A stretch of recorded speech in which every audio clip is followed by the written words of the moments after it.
А теперь, честно про Spore 2. Всем привет, с вами Девелопер, и 2 месяца назад я запилил довольно резонансный ролик под названием «Почему стоит ждать Spore 2», в котором рассказал про малоизвестные фанатские проекты, которые находятся на стадии разработки, а именно про Thrive и Crash Sim. Ролик получился довольно короткий, и много чего я в нем просто не рассказал. Но несмотря на краткость, ролик хайпанул, и не шуточно, на нем аж 180 тысяч просмотров.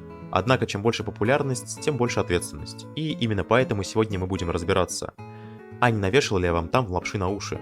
И поговорим о том, выйдут ли Crash Sim и Thrive на самом деле.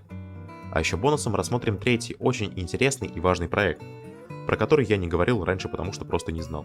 Но для начала минутка оправданий. Почему на канале почти месяц не было ни роликов, ни стримов, ни вообще никакой активности? Обычно такие промежутки я никак не объясняю, ибо когда роликов долго нет, это значит только одно: нет ни времени, ни желания их делать. Но на этот раз есть действительно существенная причина. По какой-то злой иронии судьбы я попал в списки на отчисления из своего универа. В общем, борьба с отчислением прошла успешно, и еще где-то 2 года я буду на свободе и, надеюсь, доживу до официального релиза. Хотя бы одного из проектов, рассмотренных в данном видео. Ну так вот, теперь о самих проектах. Предыдущий ролик получился очень резонансным по 2 причинам.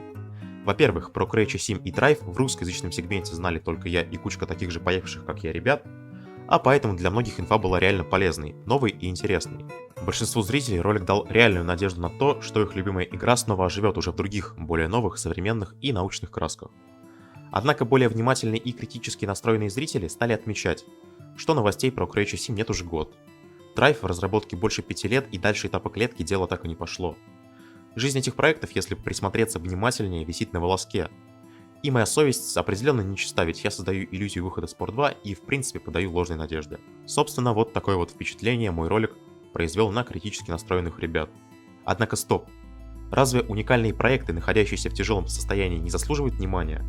Наоборот, именно привлечение аудитории к тяжелым и время затратным, да к тому же малоизвестным проектам, один из способов помочь проекту. Если ты оказался в темноте и видишь хотя бы самый слабый луч света, ты должен идти к нему, вместо того, чтобы рассуждать, имеет ли смысл это делать или нет. Может, это действительно не имеет смысла, но просто сидеть в темноте не имеет смысла в любом случае. Понимаете, в чем разница? Есть возможность, что Thrive и Crash Sim по причине сложности их задумки не доберутся до официального релиза. Но это не повод их игнорировать. Наоборот, надо сделать проекты как можно известнее и по возможности вырвать их из андеграунда геймдева. Ведь именно это увеличит их шансы на удачный релиз. А фанатское признание и надежда — это вещи вовсе не бесполезные. Например, ныне известная и успешная во всем мире космическая адаптация мафии под названием Among Us была такой успешной и известной не всегда. Целых 2 года это был малоизвестный и убыточный проект, который держался только за счет любви небольшой кучки фанатов. И во многом благодаря им разработчики не забросили игру. И как мы все с вами знаем, в 2020 году Among Us стала самой продаваемой игрой года. Не всегда все идет гладко и хорошо, однако это никогда не повод опускать руки. Да, разработка Thrive идет больше 5 лет, но разработчики совершенно не собираются его забрасывать.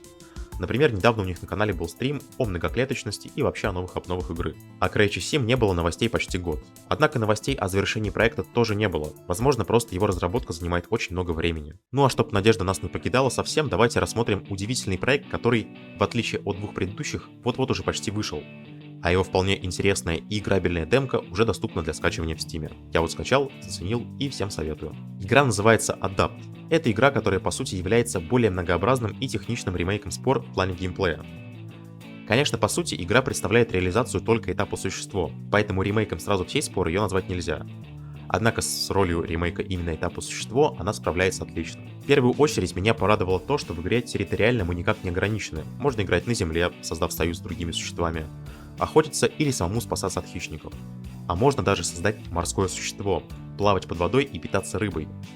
Самое интересное, что делать это можно одновременно, создав существо-амфибию, благо возможности в редакторе для этого есть.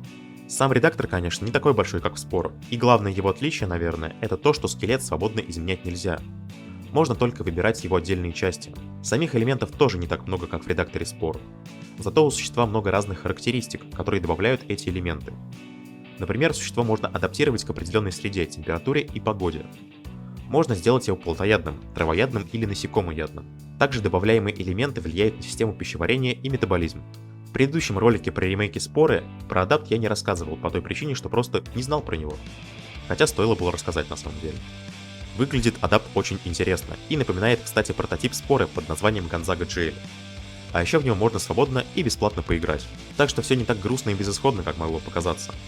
Спасибо всем и каждому, кто посмотрел. С вами был Девелопер, и главное помните, тем, чьи сердца не остыли в холоде, вселенная дарит чудо.